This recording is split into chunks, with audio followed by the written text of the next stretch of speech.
He built an empire on silence and fear. A Korean crime lord who chose power over family, control over chaos. He divorced to keep his world clean. No attachments, no weaknesses, no children. But some secrets don't stay buried. When his ex-wife appeared at his door with 4 identical 5-year-old faces staring up at him, the most dangerous man in America felt something he'd never known before. Terror. Not of enemies, not of betrayal, of fatherhood. 4 heartbeats, 4 pairs of eyes. One impossible truth that would shatter everything he'd built. If you want to see how 4 small children brought the Korean mafia to its knees, subscribe now and help us reach 1,000 subscribers. This story will break you in the most beautiful way. The house was silent in the way only power could buy. No clocks ticking, no neighbors. Just the hum of security systems and the distant pulse of a city that knew better than to disturb him. Jae-won stood at the floor-to-ceiling window of his penthouse, whiskey in hand, watching Los Angeles bleed neon into the night. 32 years old, divorced, untouchable. The Korean syndicate's youngest Don, a man who'd turned his family's underground empire into something Wall Street envied and the FBI couldn't prove. He'd built this life brick by brutal brick. No room for softness, no space for regret. The divorce had been clean, clinical. He'd told Min-seo the truth on their wedding night. He would never give her children. His world was too dark, too dangerous. She'd stayed anyway, hopeful, foolish. 3 years later, she'd finally believed him. That was 2 years ago. He hadn't thought of her since. The security alert barely registered, a soft chime his system made for approved visitors. Jae-won frowned. No one was approved at midnight. His hand moved instinctively toward the drawer where he kept his Glock, but he stopped. The cameras showed her. Min-seo. Standing at his private elevator, wearing a simple coat that had seen better days, her face older than he remembered. Tired. Beautiful in that devastating way that time carves into women who've survived something. And around her, like planets orbiting a sun, 4 small figures, 4 identical faces, dark hair, wide eyes, maybe 5 years old. Jae-won's chest tightened in a way that had nothing to do with danger. He didn't move as the elevator opened. Didn't speak as Min-seo stepped into his sanctuary, this place he'd designed to keep the world out, with 4 children holding her hands, her coat, her courage. "Hello, Jae-won," she said quietly. Her voice was different, stronger. Like she'd swallowed all her tears and they'd turned to iron. The children stared at him. Quadruplets. Impossible to tell apart except for the way they stood. One confident, one cautious, one curious, one completely unafraid. "These are your sons," Min-seo said. "This is Jin, Hajun, Minho, and Seojun. They turned 5 last month. I thought you should know." The words hit him like bullets he hadn't seen coming. Jae-won had orchestrated hits across 3 continents. He'd negotiated with cartels, buried rivals, built an empire on the bones of men who'd underestimated him. He did not freeze. He did not falter. But he froze now. "I don't have children," he said, his voice colder than he intended. "You do." Min-seo's eyes met his, and he saw something in them he'd never seen before. Not anger, not hurt. Something worse. Certainty. "I was pregnant when we divorced. You were so sure you'd never be a father. So convinced. I didn't tell you because I knew exactly what you'd say. You had no right." "I had every right." Her voice cut through his like glass. "You wanted no part of fatherhood. So I gave you exactly what you wanted. Nothing. I raised them alone, fed them, loved them, kept them safe from your world." One of the boys, the confident one, stepped forward. Jin, maybe. His small face was solemn, too serious for 5 years old. "Are you really our dad?" he asked. Jae-won looked at the child, at the shape of his eyes, the line of his jaw, at 4 miniature versions of himself staring up at him like he was something between a stranger and a myth. He wanted to lie. But lies required breath, and he'd forgotten how to breathe. "Why now?" he asked Min-seo, ignoring the question that was tearing him apart. "Why bring them here?" Her expression cracked, just slightly. "Because I'm dying." The room tilted. "Lung cancer. Stage 4. I have maybe 6 months." Her voice didn't shake. It should have. "I didn't come here for money. I didn't come here for forgiveness. I came here because they deserve to know who their father is before I'm gone." And because you deserve to know what you threw away when you chose this empire over everything else. Jaewon's fingers tightened around his glass. The whiskey inside trembled, the only part of him that dared to move. 4 pairs of eyes, 4 small heartbeats, 4 lives he'd never wanted, 4 sons he'd never known existed. Get out, he whispered. Min Seo nodded slowly, like she'd expected nothing less. She turned to leave, gathering the children. But the fearless one, Seo-jun, the smallest, didn't move. He walked right up to Jaewon, tilted his head back, and smiled. You look sad, the boy said simply. Don't be sad. We're here now. Then he took Jaewon's hand. And the most dangerous man in America felt his empire crack. They didn't leave. Jaewon had expected Min Seo to walk out with her impossible truth and her 4 small weapons, leaving him to his silence and his whiskey. Instead, she'd turned at the elevator and said, They need to use the bathroom, and they're hungry. Unless you want 4 children peeing on your marble floors, I suggest you let us stay for an hour. An hour became 2. 2 became the longest night of his life.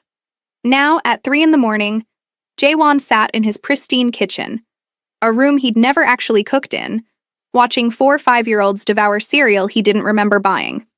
Min Seo must have brought it. She'd brought everything. Snacks, juice boxes, a diaper bag full of the kind of chaos he'd spent his entire life avoiding. Jin ate with careful precision, organizing his cereal into neat piles. Ha-jun kept looking at Jaewon nervously, as if waiting for permission to exist. Minho asked questions about everything, the fancy fridge, the chandelier, why the spoons were so heavy. And Seo-jun, the fearless one, had claimed the seat next to Jaewon like he belonged there. Do you have guns? Minho asked suddenly, mid-bite. Min Seo's head snapped up. Minho! It's okay, Jaewon said quietly. He looked at the boy, at eyes that were his own. Why do you ask? Because Mom said you're important. Important people have guns on TV. I'm not on TV. But you're important? Jaewon didn't know how to answer that. Important, dangerous, damned. The words were interchangeable in his world. I keep people safe, he said finally. Like a superhero? No, not like that. Seo-jun tugged on his sleeve. Can we see your house? It's really big. You should be sleeping. We slept in the car, Jin said matter-of-factly. Mom drove for 6 hours. We're not tired. 6 hours. Jaewon looked at Min Seo. She was standing by the window now, arms wrapped around herself, staring at the city like she was memorizing it. Like she was running out of time. Because she was. 6 months. He stood abruptly. Stay here, he told the boys. Don't touch anything. He crossed to Min Seo. She didn't turn. You should have told me, he said, low enough that the children wouldn't hear. Would it have changed anything? Her voice was empty. Would you have chosen them over this? She gestured at the penthouse, at the empire it represented. That's not fair. Nothing about this is fair, Jaewon. She finally looked at him. Her eyes were red-rimmed, exhausted. I didn't come here to punish you. I came here because I'm out of options. I have no family, no support system. When I'm gone, they'll go into foster care unless... No. The word came out harder than he intended. Min Seo blinked. No? They're not going into the system. He didn't know where the certainty came from. Didn't know why his chest felt like it was caving in. I'll figure something out. You'll figure something out, she repeated, and laughed bitterly. You can't even look at them without flinching. You think you can raise 4 5-year-olds? You think your world has room for them? My world doesn't matter. Your world is the only thing that's ever mattered to you. She was right. She was wrong. Jaewon turned back to the kitchen. 4 small boys. 4 impossible futures. They were arguing now, Jin and Minho fighting over who got the toy from the cereal box, Ha-jun trying to mediate, Seo-jun laughing at all of them. They sounded like chaos. They sounded like life. I'll make room, Jaewon said quietly. Min Seo's breath caught. What? I said I'll make room. He looked at her. You stay here. Tonight. Tomorrow. However long you need. Let me... His voice cracked. He forced it steady. Let me meet them. Let me figure out how to be what they need. You can't be what they need. You're a crime lord. Then I'll learn. Jaewon, I'm not asking for your forgiveness. His eyes burned. I'm not asking for a second chance, but they're mine. You said it yourself, and I don't abandon what's mine. Mincio stared at him for a long moment. Then, impossibly, she smiled. Sad. Broken. Real. They have your stubbornness, she whispered. God help us all. Behind them, something crashed. They both spun. Hajun had knocked over a juice box. He stood frozen, eyes wide with terror, waiting for punishment. Jae-won crossed the room in 3 strides, knelt down, looked at his son, and said the first gentle thing he'd said in years. It's okay, it's just juice.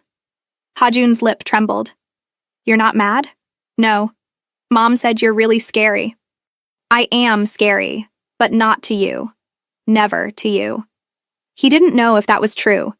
Didn't know if he was capable of being anything other than what he'd built himself into.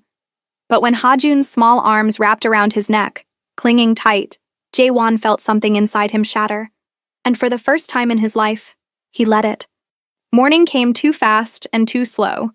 Jae-won hadn't slept. He'd sat in his office, door cracked, listening to Mincio settle the boys into his guest rooms. Rooms that had never held guests, never heard laughter, never been anything but empty monuments to his isolation. Now they were full of whispers and small feet and the sound of children existing. At 7 a.m., his phone rang. Taemin, his second-in-command, his oldest friend, the only person allowed to call him directly. We have a problem, Taemin said without preamble. The Volkov shipment. Handle it. Silence. Handle it? Taemin's voice sharpened. Jae-won, this is a $2 million problem. You need to... I said handle it. I'm busy. Busy? You're never busy. What's going on? Jae-won looked toward the guest wing. Through the crack in his door, he could see Seo-jun wandering down the hallway, dragging a stuffed tiger, looking for something. Looking for him. I'll call you back, Jae-won said, and hung up. He found Seo-jun standing in the living room, staring at the abstract painting on the wall, a violent splash of black and red that cost more than most people's houses. Do you like it? Jae-won asked. Seo-jun wrinkled his nose. It looks angry. It is angry. Why do you have angry art? Good question. I don't know anymore. The boy looked up at him. Mom's sleeping. She sleeps a lot now. She says it's because she's tired. But I think it's because she's sick. Jae-won's throat tightened. Yes, she's very sick. Is she going to die? The question was so simple, so devastating. Yes, Jae-won said, because he wouldn't lie. Not to this child who looked at him with eyes that deserved truth. Seo-jun nodded slowly. That's why we're here, right? Because we need someone when she's gone. Yes. Are you going to take care of us? Jae-won knelt down. Eye level, man to boy, father to son. I don't know how to take care of children, he said honestly. I don't know how to be a father. I've spent my whole life being the opposite of what you need. What do we need? Kindness, patience, safety, love. Do you have those things? I don't know. I used to, before I became this. Seo-jun tilted his head. What are you? A killer, a criminal, a king of shadows. I'm someone who's made a lot of mistakes, Jae-won said instead. Mom says everybody makes mistakes. She says the important thing is what you do after. Wisdom from a 5-year-old, from his 5-year-old. Your mother is smarter than me, Jae-won said quietly. She says you're the smartest person she ever met. She says you just forgot how to be happy. The words hit like a knife between his ribs. Behind them, footsteps. Mincio appeared, wrapped in a robe he'd given her last night. She looked fragile in the morning light, translucent, like she was already halfway gone. Seo-jun, let your father breathe, she said gently. Your father. The words sat strange in the air. Seo-jun ran to her and she winced, just slightly, as he hugged her. Pain she was trying to hide. Jae-won saw it, recognized it. He'd seen enough people die to know what the end looked like. 6 months was optimistic. They need breakfast, Minso said, looking at Jae-won. Real breakfast, not cereal. I'll order something. They need routine. Stability, not room service and penthouses. They need... She stopped, swayed slightly. Jae-won caught her before she fell. She was so light, too light. He lifted her easily, carried her to the couch, and she didn't protest. That scared him more than anything. "I'm fine," she whispered. "You're not." "I have to be. For them." "You don't. Not anymore." He looked at her.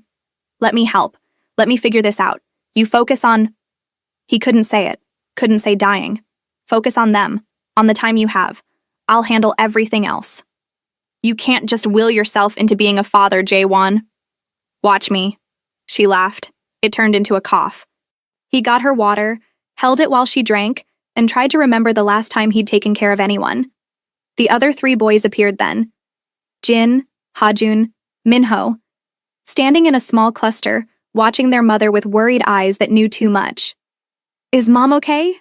Hajun asked in a small voice. "She's okay," Jaewon said, "but she needs to rest. So today you're with me." 4 faces turned to him, uncertain, hopeful, terrified. He knew the feeling. "What are we going to do?" Minho asked. Jaewon looked around his penthouse, this sterile monument to his success, this cage he'd built. "I have no idea," he admitted. "What do 5-year-olds do?" Jin raised his hand like he was in school. "We could go to the park." "The park." "Or the zoo," Minho added. "We like animals," Hajun said quietly. Seojun grinned. "Can we get ice cream?" Jaewon looked at Minseo. She was smiling through her exhaustion. "They're simple creatures," she said. "Parks, playgrounds, ice cream, attention, love, that's all they want.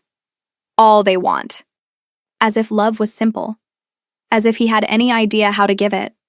But when 4 pairs of eyes looked at him like he was capable of anything, like he was someone worth believing in, Jaewon made a choice. He'd built an empire on fear. Maybe he could build a family on hope. "Get dressed," he told the boys. "We're going out." And for the first time in a decade, the Korean Don closed his laptop, silenced his phone, and walked away from his empire. Toward something infinitely more terrifying. Toward fatherhood. The park was a battlefield Jaewon had never trained for. Screaming children, anxious parents. The smell of hot dogs and sunscreen and something indefinably innocent that made his skin crawl with unfamiliarity. He stood at the edge of the playground like a general surveying enemy territory, hands in his pockets, sunglasses hiding eyes that had witnessed executions but had never seen a child go down a slide. His 4 sons ran ahead, Jin leading with careful confidence, Minho chattering about everything, Hajun staying close to his brothers, and Seojun already halfway up the climbing structure before Jaewon could process what was happening. "Should we?" he started, looking at Minseo. She'd insisted on coming despite her exhaustion. Now she sat on a bench, wrapped in a cardigan even though it was 70 degrees, smiling at her children like she was memorizing them. "Let them play," she said softly. "They're children. It's what they do. What if they fall? Then they fall, and they get back up. That's also what they do." Jaewon watched Seojun reach the top of the structure, arms spread wide like he'd conquered Everest. The boy looked back at him, grinning, waiting for acknowledgement. Jaewon lifted his hand. A small wave. Uncertain. Seojun's smile could have powered the city. Something in Jaewon's chest cracked wider. His phone buzzed. Taemin, again. He'd been calling all morning. Jaewon had been ignoring him. The Volkov situation, the shipment delays, the territorial disputes in Long Beach. Problems that would have consumed him 48 hours ago now felt distant. Unreal. He silenced the phone. "You can't ignore your world forever," Minseo said, reading his mind the way she always had. "I'm not ignoring it. I'm choosing something else for today. For today. And tomorrow, next week, when I'm gone and you're alone with 4 children who need breakfast and bedtime stories and parent-teacher conferences, what happens to your empire then? I'll figure it out. You keep saying that, like willpower is enough, like you can just decide to be someone different." Her voice was gentle, sad. "I know you, Jaewon. I know what you built yourself into. You don't just walk away from that. Watch me. I am watching you. And I'm terrified." He looked at her then. Really looked. At the woman he'd married because she was convenient and beautiful and understood silence. The woman he'd divorced because he'd been too much of a coward to let her hope. The woman who'd carried his children alone, raised them in his absence, and was now dying with a grace he could never possess. "I'm terrified too," he admitted. It was the first time he'd said those words in 20 years. Minseo's eyes filled with tears. They deserve better than fear. They deserve better than me. But I'm what they have. He turned back to the playground. Jin was helping Hajun across the monkey bars. Minho was digging in the sand. Seojun was making friends with another child, laughing like the world was safe. So I'll become what they need, or I'll die trying. You can't do this alone. I have money, resources, I'll hire help, nannies, tutors, whatever they need. They need you. Minseo stood slowly, painfully, crossed to him, put her hand on his arm. Not your money. Not your empire. You. The man I married. The one who used to read poetry and paint watercolors and believed in something beyond power. That man died a long time ago. Then resurrect him. Because these boys need a father, not a crime lord playing pretend. Before he could respond, screaming erupted from the playground. Not playful screaming. Real fear. J1 moved on instinct, crossing the distance in seconds. A crowd had formed around the climbing structure. Parents shouting, children crying. And in the center, Seojun, hanging from the top platform by his hands, feet dangling 8 feet above the ground. He'd tried to reach for something, lost his balance, and now he was slipping. Jaewon didn't think. He lunged forward, positioned himself directly below, arms up. Let go, he called. I've got you. Seojun's face was white with terror. I'll fall. You'll fall into me. I promise. I won't let you hit the ground. Promise? I promise. The boy's fingers were slipping. Parents were calling 911. Someone was shouting about lawsuits. The world was chaos and noise and panic, but Jaewon's voice was steady. Trust me, Seojun, let go. And his son did. Fell. Jaewon caught him perfectly, absorbed the impact, held the small trembling body against his chest as Seojun burst into tears, huge gasping sobs of relief and residual fear. I've got you, Jaewon murmured over and over. I've got you. You're safe. I've got you. The other 3 boys came running. Jin grabbed Jaewon's leg. Hajun was crying in sympathy. Minho kept asking if Seojun was okay, if he was hurt, if they needed a doctor. And Jaewon stood there, in the middle of a public park, surrounded by strangers and sunshine and his 4 sons, and felt the last wall around his heart crumble completely. You caught me, Seojun whispered into his shoulder. Always, Jaewon said. I'll always catch you. It was a promise that terrified him. It was a promise he meant. Later, after ice cream and reassurances and way too much sugar, they returned to the penthouse. The boys were exhausted, crashing on the couch in a pile of small limbs and sleepy eyes. Minseo had fallen asleep in the car. Jaewon had carried her inside, tucked her into the guest bed, and watched her breathe for too long. 6 months. Maybe less. Now he stood in his office, door closed, phone in hand. 23 missed calls from Taemin, 14 from his lawyer, 6 from associates he'd ignored. He called Taemin back. Where the fuck have you been? Taemin's voice was sharp, worried. The Volkov deal is falling apart. They think you're showing weakness. There's talk of a move against us. We need you here. Now. I can't. You can't? Jaewon, what's going on? How did he explain? How did he tell his oldest friend that everything had changed in the space of a midnight visit? That 4 children had done what bullets and betrayal never could, made him question everything? I have children, he said finally. 4 sons. They're 5 years old. I didn't know they existed until 2 days ago. Silence. Then, what? Minseo, my ex-wife. She was pregnant when we divorced. She never told me.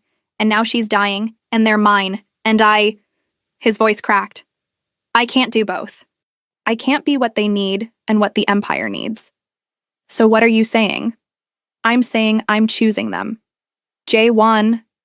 I built this world to feel powerful, to control something, anything. Because I was a scared kid who watched his father get murdered and decided fear was better than grief. He looked toward the living room where 4 small boys slept. But they make me feel something I haven't felt in 20 years. What? Human. Taemin was quiet for a long moment. You're really going to walk away? Not walk away, step back. Delegate. You've been ready to lead for years. Take it. Run the operations. Keep things smooth. I'll consult. I'll be available for the big decisions, But day to day, that's yours now. Because of 4 kids you just met. Because of 4 kids who are mine, who need me, who make me want to be something other than this. And if the empire falls apart without you, then it falls apart. Empires always do. But sons? His throat tightened. Sons are forever. Another silence. Then Taemin laughed, short, disbelieving. You've lost your mind. Probably. Your father would never... My father died chasing power. Left me alone, terrified. I won't do that to them. I won't be him. So what are you going to be? Jaewon looked at his reflection in the window. At the man he'd built. Cold. Controlled. Empty. I don't know yet, he said honestly. But I'm going to find out. He hung up, turned off his phone, and walked back to the living room. 4 small boys. 4 impossible futures. He sat on the floor beside the couch. Seojun stirred, reached out in his sleep and grabbed Jaewon's hand. And the most dangerous man in America held on like it was the only thing keeping him alive. Because maybe it was. The first week was chaos. Jaewon learned that children were louder than gunfire, messier than crime scenes, and more exhausting than hostile takeovers. They needed constant attention, food, entertainment. Emotional regulation he didn't know how to provide. They fought over toys, cried over invisible injuries, asked impossible questions at 3 a.m, and they were the most terrifying, beautiful thing he'd ever experienced. Minseo lasted 4 days before she collapsed. Jaewon found her in the hallway, unconscious, and called his private doctor, a man who'd stitched bullet wounds and asked no questions for 15 years. Dr. Chen examined her silently, then pulled Jaewon aside. She needs hospice care. Hospital. She has weeks, maybe days. No hospitals. Jaewon, she stays here. Get whatever equipment she needs. Hire nurses, whatever it costs. But she stays with her children until the end. Dr. Chen looked at him strangely. You've changed. No, I've just stopped pretending. They converted his master bedroom into a medical room, brought in a hospital bed, IV poles, monitors that beeped too loudly in the silence. Minseo protested weakly, said she didn't want the boys to see her like this, but Jaewon was firm. They need to say goodbye, he said. And you need to be here, with them, until you can't be anymore. She cried. He held her hand. And neither of them acknowledged that he was holding the hand of a dying woman he'd once loved and forgotten, and was learning to love again in a completely different way. The boys adapted with the resilience of children. They tiptoed around their mother's room, drew pictures for her walls, told her about their days in whispered voices. Jin organized a schedule for visits so she wouldn't get too tired. Minho brought her flowers from the building's garden. Hajun sang to her, off-key, beautiful, and Seojun climbed into bed beside her every night, careful of the tubes and wires, and held her hand until he fell asleep. Jaewon watched them grieve something that hadn't happened yet, and learned that fatherhood meant witnessing unbearable pain and pretending you were strong enough to carry it. On day 9, Taemin showed up unannounced. Jaewon answered the door to find his second-in-command standing in the hallway, expression unreadable. We need to talk, Taemin said. They sat in Jaewon's office, a room that felt like a relic from another life. Taemin looked around at the closed laptop, the silent phones, the family photos that had started appearing on shelves. You're really doing this, he said. I am. The Volkov situation is resolved, for now, but there's talk. People are wondering where you are. What you're doing, whether you've gone soft. Let them wonder. Jaewon, you built this empire on fear and respect. If they think you're weak, I don't care what they think. Taemin leaned forward. Then care about this. Viktor Volkov wants a meeting, face to face. He says if you don't show, he's pulling out of the alliance. Which means we lose our East Coast connections. Which means chaos. When? Tomorrow night. Jaewon looked toward the living room, where the boys were watching a movie with one of the nurses. Toward Minseo's room, where death waited patiently. I can't. You have to. I can't leave them, not now. Minseo could... He stopped. Couldn't say it. I promised I'd be here. Then bring me. Let me represent you. Victor won't accept that. You know how he is. Old school, paranoid. It's me or nothing. Then it's nothing. Taemin slammed his hand on the desk. You're throwing away everything we built. We built it on blood and darkness. We built it on being the kind of men who don't have families or futures or anything beyond the next deal. And maybe that was enough when I was alone. But I'm not alone anymore. Jae-won stood. I have sons, 4 boys who need me to be more than a crime lord, who need me to show them that there's something beyond power, something worth choosing. And what do you think you're teaching them by letting your empire crumble? I'm teaching them that they matter more. That's naive. Maybe, but it's true. Taemin stared at him. You've really lost it. Or maybe I've finally found it. Before Taemin could respond, Seo-jun appeared in the doorway. He looked at Taemin curiously, then at Jae-won. Mom wants you, he said quietly. She says it's important. Jae-won's heart stopped. Is she? She's okay. She just wants to talk to you. Alone. He looked at Taemin. We're done here. Jae-won, I said we're done. Handle Victor however you need to. Sign whatever deal keeps the peace. I trust you. And if I can't, then let it burn.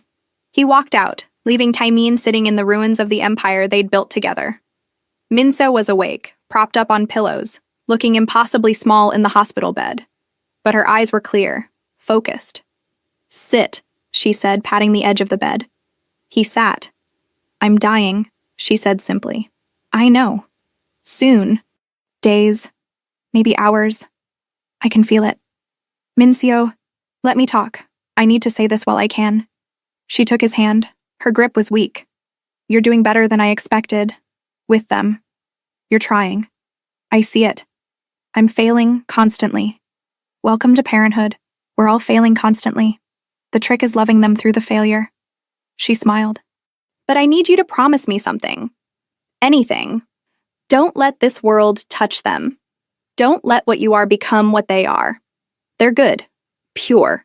They deserve normal lives. School, friends, soccer practice, not bodyguards and bulletproof cars and the weight of an empire they didn't ask for. I'll protect them. I know you will. But protection isn't enough. They need freedom, joy, the chance to be ordinary. Her eyes filled with tears. Promise me you'll give them that, even if it means walking away from everything else. I promise. Say it.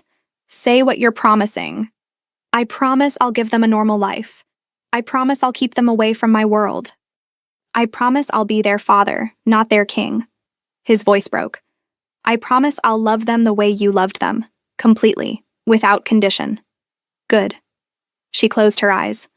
That's all I needed to hear. Minseo, I'm tired, Jae-won. So tired. But I'm not afraid anymore, because I know they'll be okay. You'll make sure they're okay. I will. Even if it costs you everything? He thought about the empire, the power, the fear and respect and control he'd spent 2 decades building. Thought about Victor Volkov and Taemin and the world that was waiting for him to return. Then he thought about 4 small boys sleeping down the hall. About Jin's careful questions and Minho's constant chatter, and Ha-jun's quiet strength, and Seo-jun's fearless smile. Even if it costs me everything, he said. Minseo smiled. Then I can rest. She fell asleep holding his hand. She never woke up. Minseo died at dawn, quiet, peaceful. Surrounded by monitors that no longer beeped and children who were still sleeping and a man who'd forgotten how to cry, but remembered in the moment her chest stopped rising. Jae-won sat beside her for an hour. Just sat. Holding her cooling hand, memorizing her face. Thanking her silently for the impossible gift she'd given him. Not just sons, but a reason to become someone worthy of them. The nurses had left him alone with her. They understood. Death required witnesses, but grief required solitude. He touched her hair. Once dark and shining, now thin from treatments that hadn't worked. He touched her hand. The one that had held his on their wedding day. The one that had pushed him away during the divorce. The one that had held their sons when he wasn't there. I'll keep my promise, he whispered. All of them. I'll give them everything you wanted for them. Everything I never gave you. She didn't answer. But in the growing light, she looked at peace. And Jae-won knew he'd carry her last words forever. Even if it costs you everything. He woke Dr. Chen, made the arrangements, had Minseo's body taken with the dignity she deserved. Then he sat in the hallway outside the boys' room, trying to figure out how to tell 4 5-year-olds that their world had just ended. There was no manual for this, no strategy, no empire-building tactics that translated to comforting grieving children. He was just a man who'd broken too many things, trying not to break the only things that mattered. When the boys woke, he gathered them in the living room. They knew something was wrong. Children always know. Jin sat straight-backed, preparing himself. Minho's eyes were already wet. Hajun held Jaewon's hand so tight it hurt. And Seojun, the fearless one, looked small for the first time since Jaewon had met him. "Your mother died this morning," Jaewon said. No sugarcoating, no metaphors about sleep or journeys, just truth. "She was very sick, and now she's gone, and I'm so sorry." Silence. Then Jin asked, "Did it hurt?" "No, she was sleeping. It was peaceful." "Was she scared?" Minho whispered. "No, she said she wasn't afraid anymore. She said she knew you'd be okay." "Will we?" Hajun's voice cracked. "Be okay?" Jaewon pulled him close, pulled all of them close. "I don't know. Probably not for a while. Losing someone you love, it's the hardest thing in the world. And it's okay to be sad. It's okay to cry. It's okay to be angry." "Are you sad?" Seojun asked. "Yes." "Are you going to cry?" "Probably, when you're not looking, because I'm not very good at crying in front of people." "You can cry in front of us," Jin said seriously. "We won't tell anyone." And something about that, the permission from a 5-year-old to be human, broke the last piece of Jaewon's control. He cried. Not the way he'd cried as a child when his father died, silent, hidden, alone, but openly, honestly. With 4 small boys wrapped around him, sharing his grief because it was theirs too. "Is she in heaven?" Seojun asked eventually. "I think so," Jaewon said. "If there is one. Will we ever see her again? I don't know." "Do you believe in heaven?" Jaewon thought about the men he'd killed, the sins he carried, the darkness he'd lived in for so long, the empire built on blood and fear and choices that haunted him. "I do now," he said. "Because she deserves one." Seojun nodded slowly, climbed deeper into Jaewon's lap, and all 4 boys ended up there, in a pile of grief and small bodies, and shared pain that felt both unbearable and strangely sacred. "What happens now?" Jin asked, ever practical even in devastation. "Now you stay with me, forever. You're mine, and I'm yours."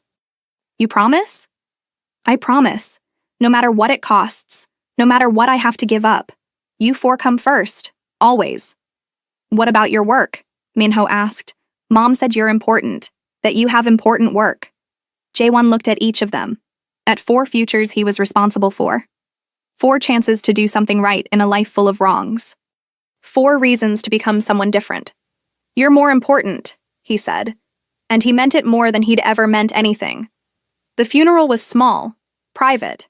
Just Jaewon, the boys, Dr. Chen, and the 2 nurses who'd cared for Min Seo in her final days. No press, no business associates, no one from his old life. He was done with that life. They buried her in a cemetery that overlooked the ocean. Min Seo had always loved the water, said it made her feel infinite. Now she was part of that infinity. The boys each placed a drawing on her casket. Jin had drawn their family, 5 stick figures holding hands. Minho had drawn flowers and stars. Hajun had drawn a heart. Seojun had drawn his mother with angel wings. "Goodbye, Mom," they whispered together. Jaewon said nothing. Words felt insufficient. Instead, he made a silent vow. "I'll be what they need. I'll give them what you asked for. I'll break myself apart and rebuild into something worthy of this gift you've given me." After the service, he took the boys to the new house in Pasadena.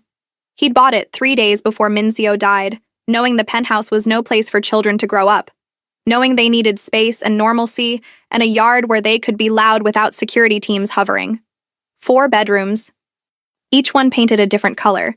The boys had chosen themselves. Blue for Jin, green for Minho, yellow for Hajun, red for Seojun.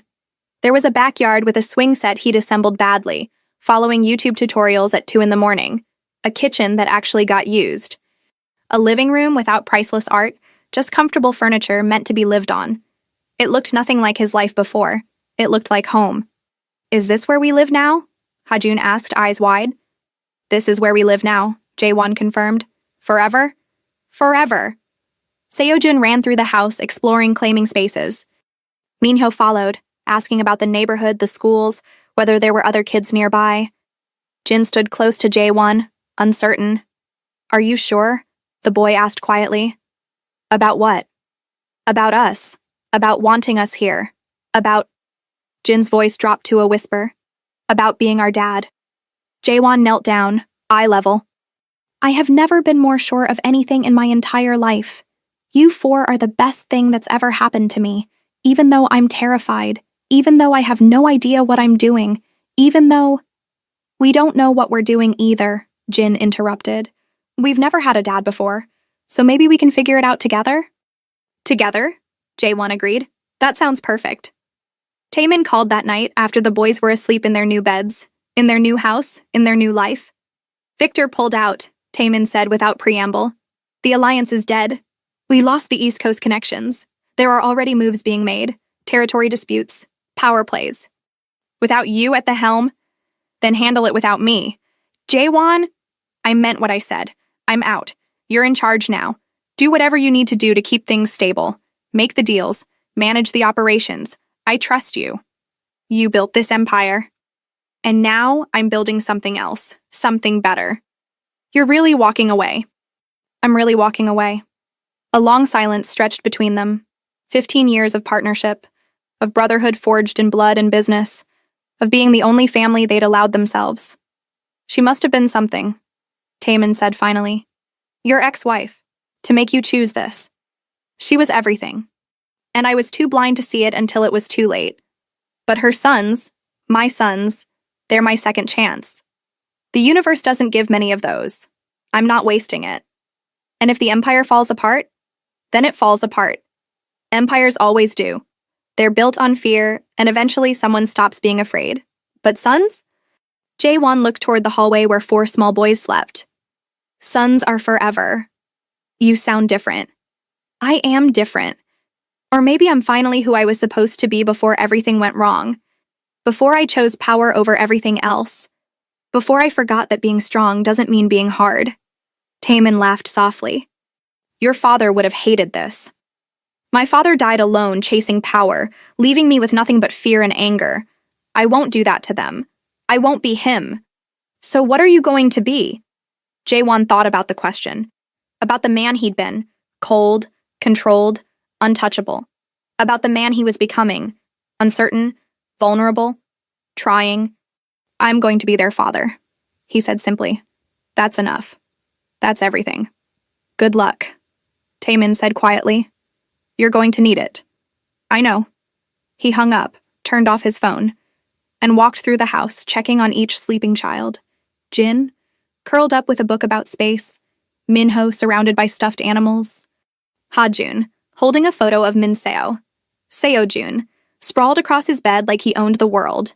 4 hearts, 4 futures, 4 reasons to be better. 6 months later, Jaewon stood in the backyard, watching his sons play. They'd adapted, thrived even. Jin excelled in school, already reading at a 3rd grade level. Minho had joined a science club and wouldn't stop talking about volcanoes. Hajun took piano lessons and filled the house with music. Seojun played soccer and brought home so many participation trophies that Jaewon had to build a special shelf. They had friends, play dates, normal problems like homework and bedtime negotiations. They had a life. And Jaewon had learned what love actually meant. Not the easy kind. Not the convenient kind. But the kind that woke you up at 3 a.m. when someone had a nightmare. The kind that made you sit through children's theater productions. The kind that taught you patience you never knew you had and broke you open in ways you never knew you needed. "Dad!" Seojun called. "Come push me on the swing." "Dad." The word still landed like a miracle every time. Jaewon crossed the yard, pushed the swing, and listened to his son's laughter echo into the evening sky. He'd given up an empire, but he'd gained a kingdom. 4 small boys who'd conquered the unconquerable. A man who thought he was too broken to love. Behind him, the house glowed with warm light. Inside, dinner was cooking. He'd learned, badly but enthusiastically. Jin was setting the table. Minho was arguing about dinosaurs. Hajun was practicing piano. This was his empire now. Built not on fear, but on love. Not on power, but on presence. Not on what he could take, but on what he could give. Higher! Seo Jun shrieked, joy pure and uncontained. And Jaewon pushed higher, laughing, letting go of everything he'd been to become everything they needed. The Korean crime lord who'd ruled through fear. The divorced man who'd chosen solitude. The broken boy who'd never learned to grieve. All of it fell away, leaving only this: a father, 4 sons, and a love that had saved them all. The end.